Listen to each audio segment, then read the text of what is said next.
Bonjour, je suis Olivier, je suis professeur d'escalade et aujourd'hui je vais vous parler des consignes de sécurité. Les consignes de sécurité à respecter en général sont très simples. Il suffit juste d'être attentif à ce qu'on fait, attentif à ce que l'autre grimpeur fait et vérifier tous les points importants du matériel. Le nœud, le système d'assurage, si le baudrier est bien attaché, très important, et si on a suffisamment de dégaine. Je vous présente le matériel vite fait. Le baudrier, le matériel d'assurage et enfin ce qu'on appelle les dégaines que l'on pose au fur et à mesure de l'ascension.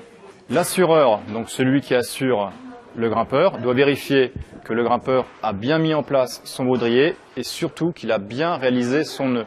Le grimpeur, lui, doit vérifier la même chose au niveau de l'assureur, c'est-à-dire qu'il a bien mis son baudrier et que son système d'assurage est bien verrouillé. Très important aussi, avant que le grimpeur ne parte faire son ascension, bien vérifier qu'à l'autre extrémité de la corde, c'est-à-dire vraiment à l'autre extrémité, il y a un nœud. Tout simplement pourquoi, quand le grimpeur descend, si jamais la corde est trop courte, elle va passer d'un coup dans l'appareil qui va échapper aux mains de l'assureur. Résultat des courses, le grimpeur va se retrouver par terre, plus ou moins blessé, selon la hauteur de la chute. Parmi les choses importantes concernant la sécurité, il y a aussi la corde. La corde vous permet juste de rester en vie. Donc si elle montre certains signes d'usure, c'est-à-dire que si elle ne fait pas le même diamètre à certains endroits, si elle commence à pu être très lisse, à plucher, tout ça, il faut se méfier. Si elle a pris l'eau, si ensuite elle a pris le soleil, elle risque de perdre son élasticité. À savoir qu'une corde se détend de 10% de sa longueur. C'est-à-dire que si la corde fait 20 mètres, elle se détend de 2 mètres. Ce qui permet d'amortir les chocs, donc les chutes, quoi.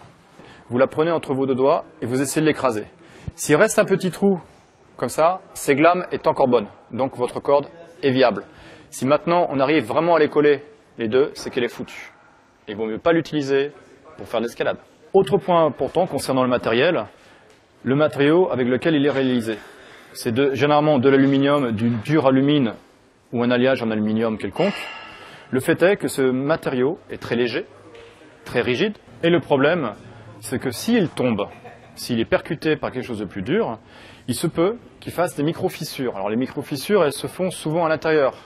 Si après un choc, il y a une tension excessive due à la chute du grimpeur, il se peut qu'à cause de cette micro-fissure, cet engin, cet outil, se casse. Si ça se casse, évidemment, le grimpeur chute et éventuellement il peut mourir. Pour conclure, quand vous allez grimper en falaise, le moment le plus important, c'est au moment où vous placez votre matériel, c'est-à-dire la corde, les systèmes d'assurage, tout l'équipement qu'il vous faut. À ce moment-là, vous devez être super attentif. Après, rien ne vous empêche de vous éclater, mais surtout, à ce moment-là, soyez très vigilant. Et amusez-vous bien.